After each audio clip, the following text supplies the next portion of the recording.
সোমবার হোয়াইট হাউসের ইস্ট উইংয়ের একটি অংশ ভেঙে ফেলা হয়। যুক্তরাষ্ট্রের প্রেসিডেন্ট ডোনাল্ড ট্রাম্পের জন্য নতুন বলরুম নির্মাণ করা হচ্ছে, যাতে ব্যয় হবে $25 কোটি।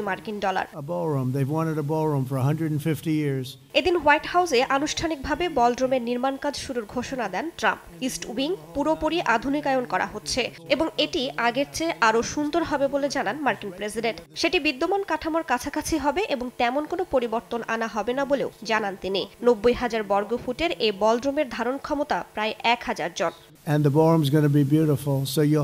বলরুমটি অত্যন্ত সুন্দর হবে, তাই এই তলায় আপনি পানীয়, ককটেল সবকিছু পাবেন।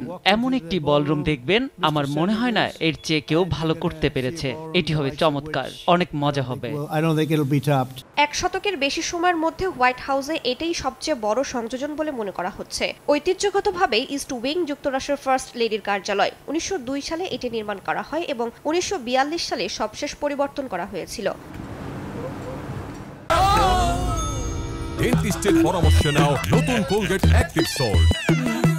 ট্রাম্পের এমন সিদ্ধান্তের সমালোচনা করছে ঐতিহাসিক ভবন নিয়ে কাজ করা অলাভজনক বিভিন্ন আন্তর্জাতিক গোষ্ঠী। তাদের মতে 83 বছরের মধ্যে এর বহির্ভাগে প্রথম বড় পরিবর্তন হবে এটি। ঐতিহাসিক ভবনে এত গুরুত্বপূর্ণ পরিবর্তনের ক্ষেত্রে কঠোর ও সুচিন্তিত নকশা অনুসরণ করা উচিত বলে জানান স্থাপত্যবিদরা।